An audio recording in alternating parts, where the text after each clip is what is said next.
Let's start in the SEC. Top-ranked Auburn goes on the road to number 12 Texas A&M. Auburn laying a mere 5.5 points, which when I first saw this line, I said, okay, maybe this is because Auburn pretty much has wrapped up their number 1 seed. You know, they don't have a ton to play for. Texas A&M is pretty damn good too. But I looked over at KenPom. They only have Auburn winning by 6 points. So maybe I'm off here. Maybe I'm not giving Texas A&M enough credit.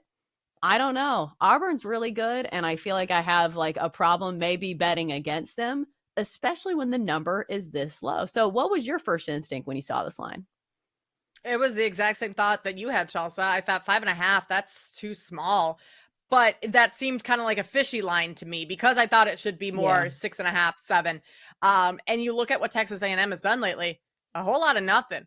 They've lost 4 straight. So this is a kind of desperation spot for Texas A&M, which is why this line is what it is, I think. They've just Mm-hmm. lost to Florida, at Florida, but they also lost at home to Vanderbilt, to Tennessee, lost on the road to Mississippi State. Right now, they're hanging on to the number 22 spot in the country. If they lose another one, they might be dropping there. And then their seed within I mean, maybe conference tournament too, but the NCAA tournament for sure might be in question, and maybe they drop a seed or two there. So I think this is a very important game for Texas A&M, whereas on the Auburn side, I don't necessarily see them losing it, but it doesn't mean as much. So you're getting a desperate Texas A&M team against an Auburn team that's just kind of trying to cruise to the finish line of the regular season. If I had to make a play in this one, and I'm not sure I will because I don't think there's much value on this number, I think it's probably pretty right based on everything we just laid out. I would look towards Texas A&M to cover, not to win outright, but to cover. I think that might have to be the play. Yeah, this is a tough one because, again, it doesn't mean much for Auburn in this one, but still, it's one of the deepest teams in college hoops because they're not a team that is simply one or two good players. They've done it even without Janai Broom in some of these games when he's been injured. So, like, I am not in the boat of wanting to fade Auburn, but I understand desperation spot for Texas A&M where they have been much better at home this year. So maybe And that's the play, Chelsa, but it looks yeah. fishy. And Texas A&M's defense is really good. They're 8th in the country in defense. Now, they are going up against the number 1 offense in the country, so that maybe negates some of what Texas A&M is able to do on the defensive side. But if they're going to keep this game close at all, it's going to come defensively. Best defensive turnover rate in the conference. So maybe they get a couple extra possessions off of Auburn that way and keep it close. But yeah, this is going to be an interesting one.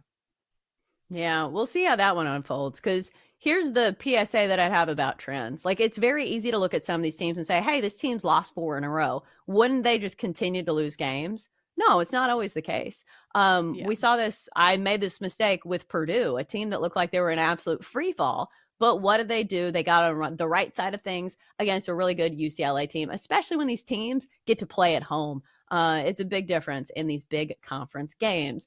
Next up, let's go to number 25 BYU against number 9 Iowa State. Iowa State laying a hefty 9.5 points, total of 149.5. Kate, my first instinct was too many points. Are you with me here? I am with you, Chelsa. Way too many points. This BYU team is scrappy. I mean, they've Yeah. won at least 5 straight. Looking at their last couple of games, that it is 6 straight, which is really impressive. I just think this is too many points. Iowa State is always great at home. They're getting healthier too, and when they're healthy, I want to say they're like 19-2 straight up. So maybe this is a game that Iowa State wins at home, but taking them on the money line, there isn't much value there. I would look at BYU, and I maybe even honestly maybe look at BYU outright. Like, Iowa State's defense is pretty good. Their offense is top 25. But BYU is 12th in offensive efficiency. They are the best offense in the Big 12 right now. Number 1 in effective field goal percentage, 2-point percentage. Like, they are a very good offense. And I know what makes Iowa State so tough is their defense, but I think this is a BYU team that is feeling themselves right now, and they're coming into Ames, Iowa with a ton of confidence. I don't think they're going to be scared at all by this Iowa State team that I think taking the points plus 9.5, that might be one of my favorite bets tonight with BYU.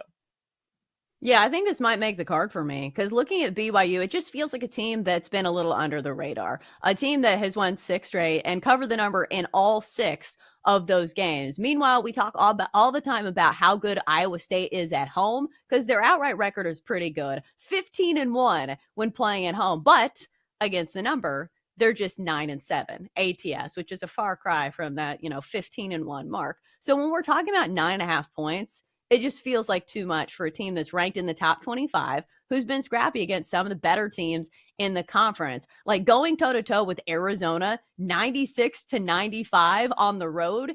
It shows that they can score some points and they can play games like in different types of ways. So, winning a game 73-69, then going and winning a game 96-95 says a lot about BYU to me.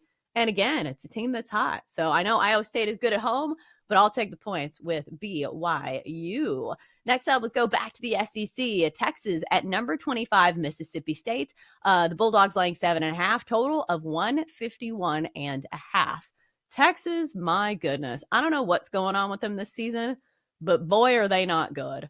This is a lot of points for a team that's like defensively minded, like Mississippi State is. But Kate, what's your read here?